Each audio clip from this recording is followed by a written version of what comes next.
अध्यक्ष श्री डॉक्टर संजय जायसवाल जी, हमारे यहाँ बक्सर की विधानसभा से हमारे बहुत ही जुझारू कार्यकर्ता,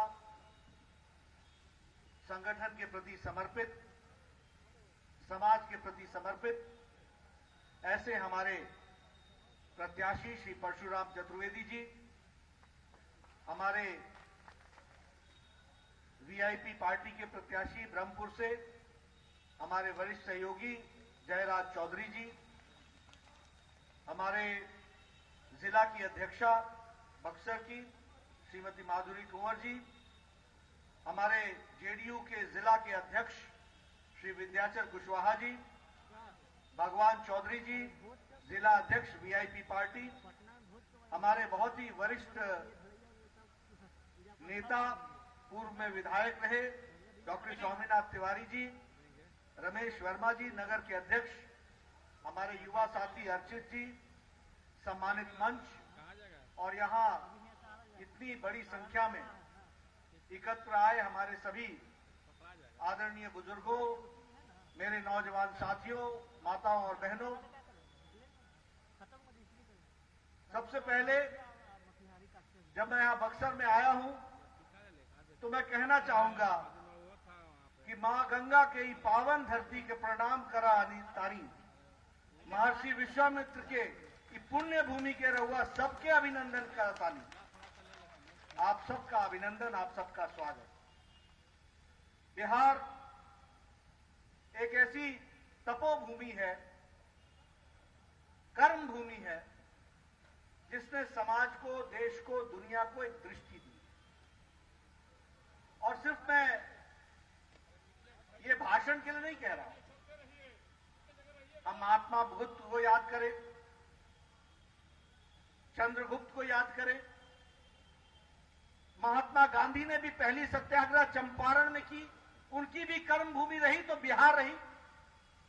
और आजाद भारत में अगर हम लोकनायक जयप्रकाश नारायण को याद करें तो ध्यान में आता है कि आजाद भारत में भी प्रजातंत्र को मजबूत करने का और कांग्रेस का वैकल्पिक सरकार देने का अगर किसी ने बीड़ा उठाया तो संपूर्ण क्रांति के नाम पर लोकनायक जयप्रकाश नारायण ने उठाया। इस बात को हमको समझना चाहिए। इसलिए मित्रों, ऐसी धरती को और ऐसे धरती के सपूतों को कुछ मैं अपनी ओर से कहूं, इसकी कोई आवश्यकता नहीं है। आप सब जागृत प्राणी हैं, आपने सब कुछ देखा है और मैं तो ये गौरव के साथ कह सकता हूं कि मैंने तो बहुत कुछ सीखा है, तो वह बिहार से सीखा है, बिहार की पावन धरती से सीखा है, यह मैं कह सकता हूं। और फिर मैं कहूंगा, कहने के लिए नहीं, यहां बक्सर आया हूं। जब मैं छोटा था तो मेरे घर पर कैलाशपति मिश्रा जी आया करते और मैं अपने पिताजी से पूछा करता था कि पिताजी ये क्या करते हैं, घूमते रहते हैं, घूमते रहते हैं।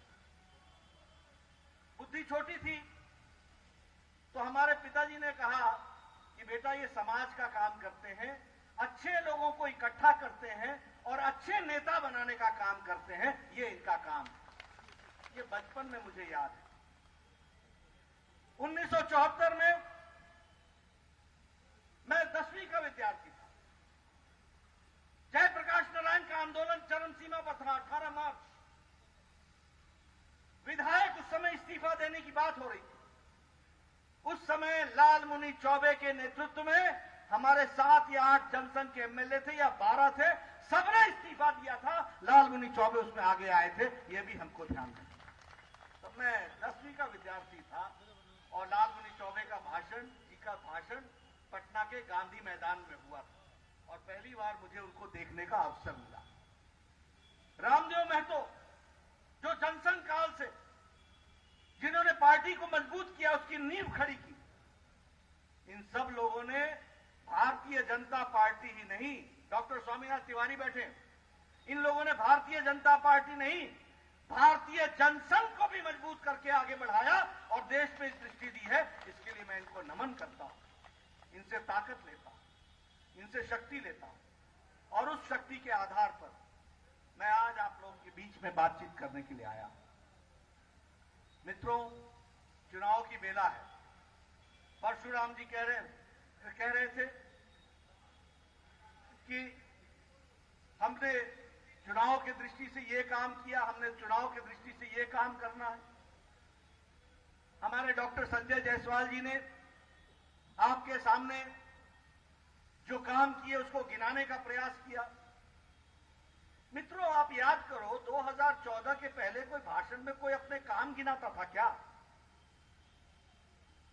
2014 के पहले भाषण क्या होता था? उसने ये नहीं किया, उसको ऐसा है, वो ऐसा है, वो फलानी जाति का है, वो फलानी जाति का है, वो अगड़ा है, ये पिछड़ा है, ये गंगा के उस पार का है, ये गंगा के इस पार का है। यानी भारत की राजनीति, बिहार की राजनीति जातिवाद, भाई भतीजावाद, अपनेपन से, परायेपन से समाज को बांटते हुए चुनाव के मैदान में हम उतरा करते थे। लेकिन 2014 के बाद पहली बार भारत के यशस्वी प्रधानमंत्री ने भारत की राजनीति की संस्कृति और चाल ढाल और रंग बदल दिया और उसको एक रिपोर्ट कार्ड के साथ जोड़ दिया। इस बात को हमको समझना चाहिए। आज कोई भी आता है तो वह रिपोर्ट कार्ड की उसको बात करनी पड़ती है, काम के आधार पर वोट मांगना पड़ता है। ये मोदी जी ने भारत की राजनीति की चाल बदल दी।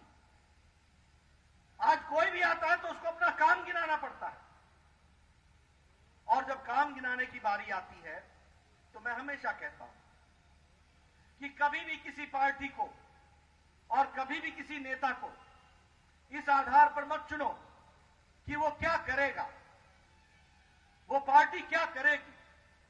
किसी को भी चुनना है तो इस आधार पर चुनो कि उस पार्टी ने और उस व्यक्ति ने, उस कैंडिडेट ने पीछे क्या किया है। अगर पीछे उसने अच्छा काम किया है तो आगे भी करेगा, और पीछे अगर गलत काम किया है तो आगे भी वो आपका भला नहीं करेगा। इसको आपको समझना चाहिए। और जब मैं ये बात कहता हूं तो मुझे ध्यान में आता है, आजकल मैंने देखा आरजेडी का पोस्टर, उसमें सिर्फ तेजस्वी दिख रहे, लालू जी उसमें नहीं दिख रहे। अब क्यों नहीं दिख रहे भैया? जब तक रहेगा बिहार में आलू और तब तक रहेगा लालू। अब पोस्टर ही उनके बेटे साहब ने गायब कर दिया। क्यों गायब किया? इसलिए गायब किया कि बिहार की जनता जागरूक हो गई है, जानती है कि अब लूट राज नहीं चलेगा, अब लालटेन राज नहीं चलेगा, अब मोदी का एलईडी राज चलेगा। इस बात को समझ गई है, ये जान गई। गुंडा राज नहीं चलेगा, कानून का राज चलेगा, बाहुबली का राज नहीं चलेगा, विकास बल का राज चलेगा। ये अंतर आ गया है, और इसलिए मैं ठोक बजा करके कहता हूं, आप याद करो, प्रधानमंत्री जी ने पिछले चुनाव में 2015 में 1,25,000 करोड़ का पैकेज घोषित किया था कि नहीं किया था? किया था ना। लोग अगले चुनाव में भुला देते हैं, भूल जाते हैं, कोई पूछे तो जवाब नहीं देते। मैं आपके सामने बहुत गौरव के साथ ये बोलने आया हूं कि मोदी जी ने 1,25,000 करोड़ तो बिहार को दिया ही दिया, साथ में 40,000 करोड़ रुपए एक्स्ट्रा दिए हैं। ये भी आपको ध्यान में रखना चाहिए, और मैंने ये सारे गिनाए हैं। 10,000 करोड़ रुपए दिया गया है शिक्षा के लिए, 600 करोड़ रुपए दिया गया स्वास्थ्य के लिए, जिसमें डुमरांव का कॉलेज मैंने नहीं जोड़ा है, जिसमें मैंने 12 कॉलेजेस नहीं जोड़े हैं, जिसमें मैंने all India institute of medical sciences Darbhanga 1200 crore का नहीं जोड़ा है। उसके अलावा 600 करोड़ दिए, 54,000 करोड़ रुपए दिए हैं हाईवे के लिए, 17,000 करोड़ रुपए दिए हैं ये ब्रिज बनने के लिए, लगभग 22,000 करोड़ रुपए दिए हैं रेलवे के इलेक्ट्रिफिकेशन के लिए, और इन सब के अलावा 40,000 करोड़ रुपए एक्स्ट्रा बिहार को दिया है। तो मोदी जी ने दिया है। इसलिए मैं सीना थान करके बोलता हूं कि ये रिपोर्ट कार्ड वाली सरकार है, जो कहती है उससे ज्यादा करके देती है। ये बात आपको बताना चाहता हूं। अभी प्रधानमंत्री गरीब कल्याण पैकेज, ये गरीब कल्याण पैकेज आया कोविड के दौरान। आपके ध्यान में आया होगा कि पहली बार बार ऐसा हुआ कि 80 करोड़ की जनता को 5 किलो का चावल या 5 किलो गेहूं, 1 किलो दाल हर एक व्यक्ति के लिए 80 करोड़ जनता के लिए मार्च महीने से लेकर के छठ तक देने का इंतजाम किया, तो मोदी जी ने किया है। इस बात को हमको ध्यान में रखना चाहिए। इतना ही नहीं, लगभग 8 करोड़ बहनों को 3 महीने के लिए गैस का चूल्हा मुफ्त दिया, गैस के सिलेंडर मुफ्त दिया।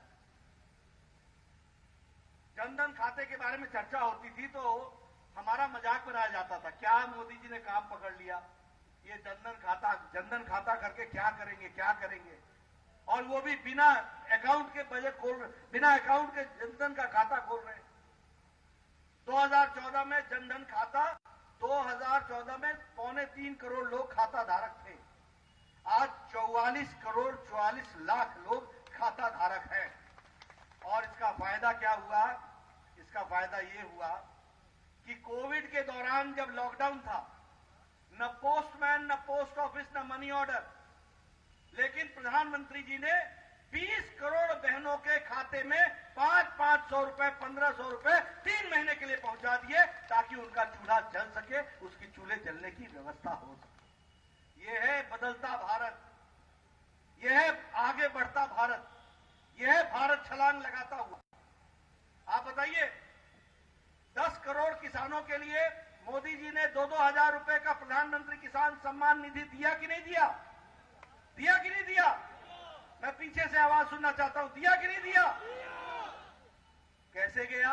एक समय में भारत का प्रधानमंत्री स्वर्गीय राजीव गांधी बोलते थे कि 1 रुपए भेजता हूं तो 15 पैसे पहुंचते हैं, और अब प्रधानमंत्री जी ने 8 करोड़ 50 लाख लोगों को सीधे सीधे उनके खाते में 2,000 रुपए की किस्त पहुंचा दी, और दूसरी 2,000 रुपए की किस्त के लिए 17,000 करोड़ रुपए रिलीज कर दिया है। वो अभी आपको मिल जाएगा, ये हमको ध्यान में रखना चाहिए। इस तरीके से काम मित्रों, दिव्यांगजन, बुजुर्ग, जो बूढ़े हैं, जो हमारे विधवा बहनें हैं, उनको भी 1-1 हजार रुपए देने का काम 3 महीने के लिए प्रधानमंत्री मोदी जी ने किया। कौन करता था दिव्यांग की चिंता? कौन करता था बुजुर्गों की चिंता? कौन करता था हमारी विधवा बहनों की चिंता? लेकिन प्रधानमंत्री जी ने सीधे उनके खाते में भी पहुंचाने का इंतजाम। यही नहीं, आत्मनिर्भर भारत का पैकेज। मित्रों, जो लोग अनएम्प्लॉयमेंट की बात बोल रहे हैं, उनको यह मालूम नहीं है कि ये आत्मनिर्भर पैकेज के माध्यम से बिहार की तस्वीर बदलने वाली है। अब आप नौकरी देने वाले नहीं, नौकरी लेने वाले नहीं, नौकरी देने वाले बनोगे, लोगों को रोजगार दोगे। यह परिस्थिति आकर के खड़ी। 1 लाख करोड़ रुपए खर्च होगा एग्रीकल्चर में, और वो खर्च हमारे द्वारा नहीं होगा, आपके द्वारा होगा। आप बनाएंगे फार्मर्स प्रोड्यूसर्स ऑर्गेनाइजेशन, आप तय करेंगे कि आपके खेत में क्या चाहिए, आप तय करेंगे कि आपको कोल्ड स्टोरेज चाहिए या स्टोरेज चाहिए, आप तय करेंगे कि आपको सड़क चाहिए या मंडी का विस्तार चाहिए, आप तय करेंगे कि किसान के विकास के लिए कौन सी फैक्ट्री लगनी चाहिए, आप तय करेंगे कि दुनिया के किस मंडी में किस भाव पर बेचना है अपना सामान। किसान को आजाद किया तो नरेंद्र मोदी जी ने किया है, इस बात को भी हमको समझना चाहिए।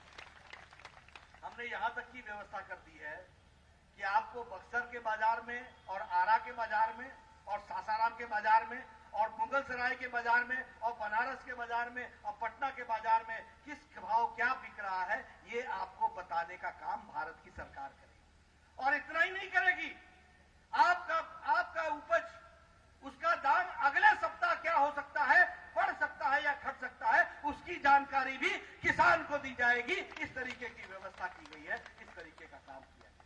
इसलिए मित्रों, देश तो बहुत आगे बढ़ चला। सब लोग किसान नेता, किसान नेता, किसान नेता कहते थे। किसने किया किसान का काम? लागत का 1.5 गुना किसने दिया? स्वामीनाथन कमीशन की रिपोर्ट यूपीए के जमाने पर आकर के धूल फेंक रही थी, उसको रिपोर्ट को अमली जामा किसने पहनाया? तो भारत के यशस्वी प्रधानमंत्री नरेंद्र मोदी जी ने पहनाया है। इस बात को हमको समझना चाहिए। उसी तरीके से उज्ज्वला योजना,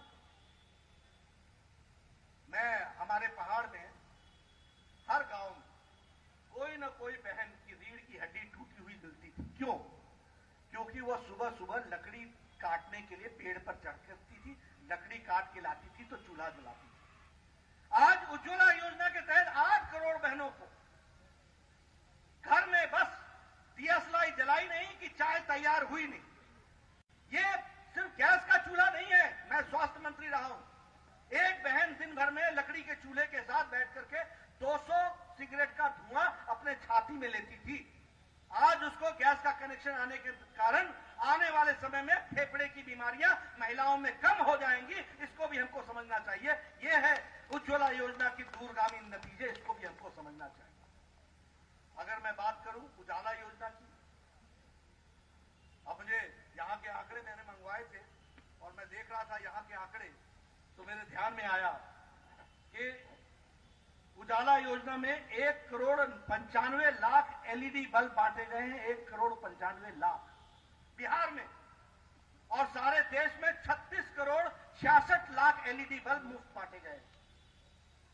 क्या ये लालटेन युग से एलईडी युग नहीं है? ये परिवर्तन हमको दिखाई नहीं दे रहा है। अगर मैं बात करूं स्वच्छ भारत की, इज्जत घर, मैं कहना नहीं चाहता, लेकिन हां, मैं यही सासाराम से, मुगलसराय से होता हुआ, आरा से होता हुआ पटना जाता था। शाम के 6 बजे के बाद हमारी बहनों को सड़क पर आना पड़ता था। अपने नित्य क्रम के लिए सुबह सुबह उनको सड़कों पर आना पड़ता था। ठीक बोल रहा हूं कि नहीं बोल रहा हूं? मैं ठीक बोल रहा हूं कि नहीं बोल रहा हूं? झुंड के झुंड बहनें सड़क पर आती थी। और राम मनोहर लोहिया ने 1966 में लोकसभा में कहा कि भारत में शर्म आती है कि हमारी महिलाओं को अपने दैनिक नित्य क्रम से के लिए निवृत्त होने के लिए गांव से बाहर जाना पड़ता है, सड़कों पर आना पड़ता है। हम सरासर शर्म से झुक जाता है। और मोदी जी ने आज बिहार को 100% इज्जत घर दे दिया है और लगभग 74 लाख, हमारे यहां 1,28,00,000 इज्जत घर बिहार में बने हैं और 100% आपको इज्जत घर दिया गया है। ये हमको समझना चाहिए। उसी तरीके से सारे देश में 11 करोड़ इज्जत घर बनाए गए हैं। 11 करोड़ 30 लाख इज्जत घर बनाए गए हैं। सौभाग्य योजना, ये बिजली का कनेक्शन घर को देने का काम, उसकी अगर मैं बात करूं तो आपके यहां 32,59,000 लोगों को बिहार में उनके घर में बिजली का कनेक्शन पहुंचाया गया। 29,59,000 लोगों को बिजली का पहुंचाया गया। और सारे देश में 2,06,00,000 लोगों को बिजली का तार दी गई और घर का कनेक्शन दिया गया। इसलिए मित्रों, जब मैं विकास की बात बोलता हूं और अपना रिपोर्ट कार्ड रखता हूं तो बड़े गौरव के साथ अपनी बात को रख सकता हूं और रखने की ताकत रखता हूं। यह आपके साथ मैं बातचीत करना चाहता हूं। यहां बैठे हैं अरजित जी, यहां बैठे हैं संजय जी डॉक्टर साहब मेरे स्वास्थ्य विभाग के स्टैंडिंग कमेटी के बहुत सम्मानित सदस्य रहे। अश्विनी चौबे जी यहां से मंत्री हैं स्वास्थ्य के। मुझे उनके साथ स्वास्थ्य मंत्री के रूप में काम करने का मौका मिला। मैं यहां इसी मैदान में आज से 1.5 साल पहले या 2 साल पहले भारत के स्वास्थ्य मंत्री के रूप में आया था। जब अश्विनी चौबे जी ने यहां स्वास्थ्य मेला लगाया था तो मैं उसमें आया था। मित्रों, ये डुमरांव का मेडिकल कॉलेज सिर्फ अकेला नहीं दिया है, 14 मेडिकल कॉलेज तो यहां दिए हैं, लेकिन सारे देश में 70 मेडिकल कॉलेज मोदी जी ने दिए हैं। 70 मेडिकल कॉलेज दिए। आगे चल करके कोई भी जिला बिना मेडिकल कॉलेज के नहीं होगा। इस तरीके की व्यवस्था की किसने किया ये? और आयुष्मान भारत, 10 करोड़ 74 लाख परिवार, 55 करोड़ लोग। कौन है ये लोग? गरीब लोग, रिक्शा वाला, ठेला वाला, रेड़ी वाला, फेड़ी वाला, ऑटो वाला, अपना ठेला चलाने वाला, गांव में घर में काम करने वाली बहन, हमारी मेड सर्वेंट, घर में काम करने वाला नौकर, ऐसे लोगों को मोदी जी ने गंभीर बीमारियों से बचने के लिए 55 करोड़ लोगों को 5 लाख रुपए का सालाना हेल्थ का कवर दिया है। 5 लाख का मुफ्त इलाज होगा हर साल, 5 लाख रुपए हर साल। क्या ये छोटी घटना है? लगभग 1.25 करोड़ लोगों ने इसका फायदा उठा लिया 2 साल में। 15,000 करोड़ रुपए इस पर खर्च हो चुके हैं। इसलिए मित्रों, ये सारी बात मैं आपके सामने इसलिए कह रहा हूं कि हमको ध्यान में रखना चाहिए कि रिपोर्ट कार्ड रख रहा हूं तो पूरे गौरव के साथ रख रहा हूं कि मैं भारतीय जनता पार्टी का राष्ट्रीय अध्यक्ष उस पार्टी का हूं जो दुनिया की सबसे बड़ी पार्टी तो है ही है, लेकिन उसका नेता दुनिया की शख्सियत नरेंद्र मोदी है, जिसने जो कहा वो करके दिखाया है। इस बात को हम गौरव के साथ कहते हैं। कीजिए। राम जन्मभूमि का मसला सदियों से लटक रहा था कि नहीं लटक रहा था? और कांग्रेस का काम है लटकाना, अटकाना, भटकाना, काम नहीं करना। कपिल सिब्बल ने सुप्रीम कोर्ट में बाइज्जत वकील के रूप में जज को कहा इसका फैसला मत कीजिए, इसका फैसला करेंगे तो 2019 में बीजेपी को फायदा होगा। ये कोर्ट में बयान है, मैं नहीं कह रहा हूं, कपिल सिब्बल ने कहा। सरकार बदली, आपने मोदी जी को फिर से प्रधानमंत्री बनाया और पूरी ताकत के साथ बनाया। डे टू डे हियरिंग हुई सुप्रीम कोर्ट की और सुप्रीम कोर्ट ने एक मत से राम जन्मभूमि के पक्ष में फैसला दिया, एक मत से दिया। उसमें हमारे मुस्लिम भाई भी जज थे, सबने एक सम्मति से फैसला दिया और अब मोदी जी ने वहां शिलान्यास किया है। अब भव्य राम मंदिर बनेगा, लोगों की जो इच्छाएं थी, आकांक्षाएं थी, वो पूरा होगी, इसको हमको समझना है। भव्य राम मंदिर बनेगा, ये ध्यान में रखना मित्र। और करोड़ों लोगों की आस्था, करोड़ों लोगों की आस्था, करोड़ों लोगों की आस्था जो थी वो पूरी हुई। यही नहीं, धारा 370, अब देखिए धारा 370, आपने 303 एमपी चुन करके भेजे, यहां से अश्विनी चौबे को भेजा, पड़ोस से आपने आरके सिंह को भेजा, आपने संजय जायसवाल को भेजा, आपने अपनी उंगली से कमल का निशान दबाया था, इन्होंने अपनी उंगली से पार्लियामेंट में धारा 370 को धाराशाही कर दिया। ये बात हमको समझनी चाहिए।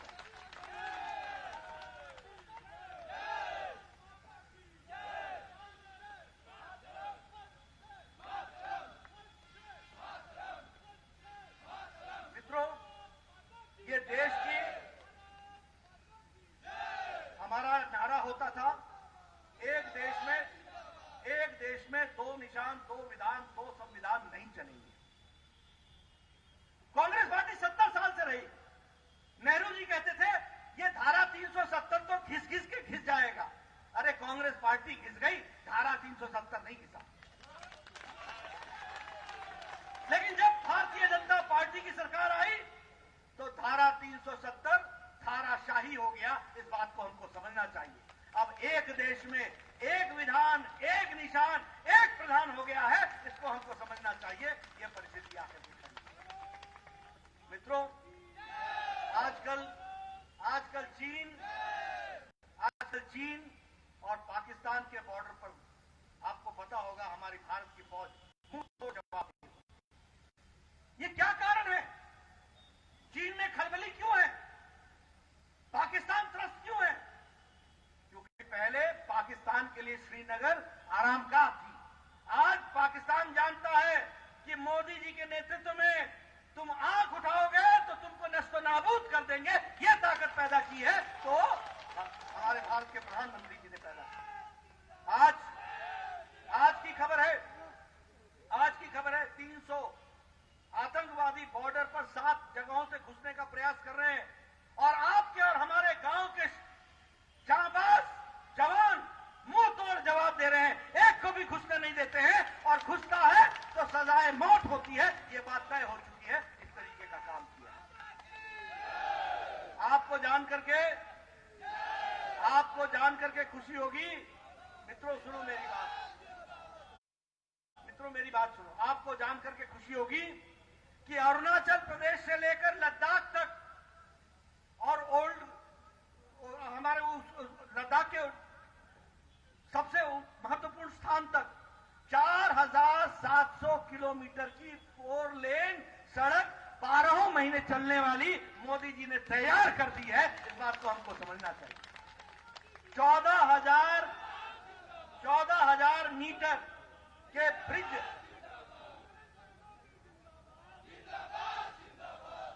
मैं भी वही कह रहा हूं, 14,000 मीटर के ब्रिजेस, दोनों डबल लेन के 12 महीने चलने वाले, वो तैयार हो गए हैं।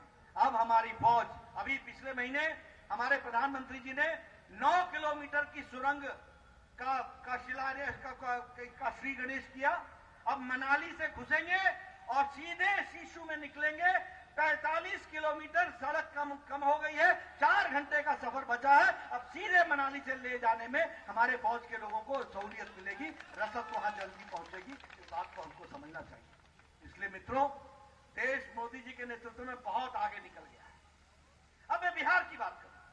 क्या यह सच्चाई नहीं है कि आपके यहां एक समय था जब शाम के 6 बजे के बाद आप निकल नहीं सकते थे? मैं सच बोल रहा हूं या गलत बोल रहा हूं? कहीं पर फलाना शुक्ला, कहीं पर फलाना वो, कहीं साहबुद्दीन, कहीं फलाना उद्दीन, कहीं फलाना उद्दीन, सब घूम रहे थे। अरे आपको मालूम नहीं, गोपालगंज का डीएम शायद 1994 में चीफ मिनिस्टर लालू प्रसाद यादव, गोपालगंज का डीएम, दलित डीएम कृष्णैया उसका नाम था, वो पटना आ रहा था, उसको गाड़ी से खींच करके उसकी जान ले ली थी। ये गुंडा राज था, ये था लालू का राज, ये बाहुबलियों का राज। उतना ही नहीं, आज का डीजीपी, बिहार का आपका डीजीपी, इसको शहाबुद्दीन ने गोली चलाई थी, इस पर इसको गोली मारी थी, जो आज का डीजीपी है। और दंडनाता रहा शहाबुद्दीन। जब नीतीश कुमार बिहार के मुख्यमंत्री बने तब शहाबुद्दीन जेल के पीछे गया, नहीं तो उसके पहले दंडना रहा था। ये थी बिहार की तस्वीर। मैं आपको बताना चाहता हूं, डाक बंगला चौराहे पर हम लोग रात को पढ़ते थे तो चाय पीने जाते थे 12 बजे, 10 बजे, 11 बजे। रमना रोड में जाकर के कॉफी पीते थे, नींद ना आए ताकि हम पढ़ाई कर सके। लेकिन जब लालू राज आया तो शाम को 5 बजे के बाद जाने की हिम्मत नहीं होती थी। डाक बंगला चौराहा क्रॉस नहीं कर सकते थे, गुंडा राज हो गया था। मित्रों, आज नीतीश कुमार ने लॉ एंड ऑर्डर को स्टैब्लिश किया। बहनों को, बच्चियों को साइकिल दी, पढ़ाई के लिए, शिक्षा के लिए उनको जोड़ा। और अभी कोविड के दौरान 1,41,00,000 लोगों को आपने 10,41,00,000 रुपए दे करके, सबको आपने 1,000 रुपए दे करके उनके कोविड, सारे राशन होल्डर्स को आपने उनके जीवन में एक बदलाव लाने का प्रयास किया कोविड के दौरान। बहुत काम हुए, विकास के काम। अब मैं यहां के अगर विकास के काम गिनाऊं, मेरे पास लिस्ट है पूरी। आप बताइए, एसजेवीएन थर्मल पावर प्लांट जो है वो 320 मेगावाट का 10,400 करोड़ रुपए का काम चल रहा है कि नहीं चल रहा है? चल रहा है कि नहीं चल रहा है? उसी तरीके से बक्सर में ये रामायण सर्किट के लिए काम चल रहा है कि नहीं चल रहा है? नेशनल हाईवे 84 पटना से बक्सर का काम चल रहा है कि नहीं चल रहा है? और ये जो कहां था ये, हाँ, गंगा हाईवे, वो एक्सटेंड होकर के बक्सर तक आ रही है कि नहीं आ रही है? मित्रों, ये काम किसने किया है? ऊपर मोदी जी और नीचे नीतीश कुमार, दोनों हाथ से हाथ मिला करके आगे बढ़ने का काम किया। इसलिए मेरा आपसे निवेदन है कि आप इन बातों को समझे, जाने। जहां तक कांग्रेस पार्टी का सवाल है, क्योंकि यहां से मुझे पता चला कि कांग्रेस पार्टी के प्रत्याशी हैं, जहां तक कांग्रेस पार्टी का सवाल है, मैं इनकी हरकतों को देख भी रहा हूं और अचरज भी कर रहा हूं। देशद्रोही हरकतों इनके स्वभाव में बन गई, और करे भी क्यों ना। अगर आप देखें तो जनता ने इनको बुरी तरीके से नकार दिया है, बुरी तरीके से नकार दिया है। रूलिंग तो छोड़ो, ऑपोजिशन पार्टियां भी नहीं रह गई, और गवर्नेंस के लिए इनके पास कुछ बताने को नहीं है, कोई उपलब्धि नहीं है कि ये बताएं कि इनके राज्य में क्या हुआ, क्या नहीं हुआ। तो करें क्या? करें यही कि चुनाव बिहार का हो और गुण गाओ पाकिस्तान का। बिहार के चुनाव को पाकिस्तान से क्या लेना देना? लेकिन कांग्रेस के नेता पाकिस्तान के शाबाशी दे रहे हैं, पाकिस्तान के गुणगान कर रहे हैं, और गुणगान में सबसे आगे कौन है? राहुल गांधी। सारी दुनिया भारत में मोदी जी को तारीफ कर रही है कि कोविड को सबसे अच्छा मैनेज किया है तो मोदी जी ने किया है। वर्ल्ड हेल्थ ऑर्गेनाइजेशन के डायरेक्टर जनरल ने कहा, यूएन जनरल असेंबली के सेक्रेटरी जनरल ने कहा, सबने कहा कि मोदी से रास्ता लेना चाहिए। कोविड को लड़ने के लिए 130 करोड़ की जनता को बचाने का काम किया है तो नरेंद्र मोदी ने किया है।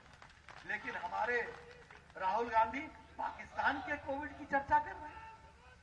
उसी तरीके से जो भाषा अलगाववादी ले रहे हैं, जो भाषा पाकिस्तान बोल रही है, उस भाषा को राहुल गांधी गांधी बोलते हैं। और पाकिस्तान यूएन जनरल असेंबली में श्रीनगर के विषय को उठाते हुए, कश्मीर के विषय को उठाने के लिए, धारा 370 के विषय को उठाने के लिए आर्ग्यूमेंट किसका लेती है? पाकिस्तान की सरकार। और वकालत में आर्ग्यूमेंट किसका लेती है? राहुल गांधी के स्टेटमेंट का, कि राहुल गांधी बोल रहे हैं कि धारा 370 गलत थी। उतना ही नहीं, अभी पी चिदम्बरम ने तो खुल्लम खुल्ला बोल दिया कि अगर हमारी सरकार आएगी तो धारा 370 वापस लाएंगे। अरे तुम्हारी सरकार तो छोड़ो, भारत की जनता इतनी जागरूक है कि तुमको वापस तो छोड़ो, तुमको ऑपोजिशन लायक भी नहीं छोड़ेगी। ये बात हम अच्छी तरीके से जानते हैं, ये आपको पता होगा। उसी तरीके से अगर आप देखें, एक नए नेता पैदा हुए, शशि थरूर साहब। यानी बिहार का इलेक्शन हो रहा है, देखिए जब जब इलेक्शन आएगा तब तब इनके राग क्या बोलते हैं। जब जब इलेक्शन आता है, एक थे मणिशंकर अय्यर, पाकिस्तान में जाके बोलने लगे कि हमको मोदी से बचाओ, मोदी को हटाओ। किससे बोल रहे हैं? पाकिस्तान से। यह है राष्ट्रभक्त, यह है कांग्रेस पार्टी। अभी शशि थरूर ने क्या किया कि पाकिस्तान के मंच पर जाकर के भारत को गाली दी और पाकिस्तान की तारीफ की। यह है राष्ट्रभक्त, यह है कांग्रेस पार्टी। और दूसरी बात, अभी बिल पास हुआ, किसान का बिल पास हुआ कि नहीं हुआ? हुआ ना? उससे किसान आजाद हुआ कि नहीं हुआ? हुआ ना? उसका विरोध कांग्रेस पार्टी कर रही है। विरोध करना चाहिए, अधिकार है, प्रजातंत्र राज है। आप विरोध कीजिए, विरोध से हमारा कोई लेना देना नहीं है, आप विरोध कीजिए। लेकिन विरोध के लिए दिन कौन सा चुनते हो? 31 अक्टूबर। 31 अक्टूबर भारत के प्रथम गृह मंत्री हमारे अपने सरदार पटेल जी का जन्मदिन। तुम सरदार पटेल जी की समाधि पर तो जाते नहीं हो। आप सरदार पटेल जी जिसने 560 राज्यों को एकत्र करके ये भारत देश बनाया, लौह पुरुष सरदार पटेल, उसको कांग्रेस पार्टी याद नहीं करती। उनका जो बना हुआ गगनचुंबी जो स्टैचू है, वहां कांग्रेस पार्टी का नेता वहां नमस्ते करने नहीं जाता। नमस्ते करने जाएगा तो कांग्रेस का टिकट कट जाएगा, कांग्रेस में राजनीति खराब हो जाएगी, यह परिस्थिति है। लेकिन तुम राष्ट्रभक्त लौह पुरुष सरदार पटेल के जन्मदिन के दिन तुम आंदोलन करने की बात करते हो, भारत में आंदोलन का नारा देते हो। कांग्रेस पार्टी का कितना पतन हो गया है, कहां पहुंच गई है, कौन कहां रसातल में चली गई। मित्रों, मैं तो यही कहूंगा कि भगवान उनको सद्बुद्धि दे।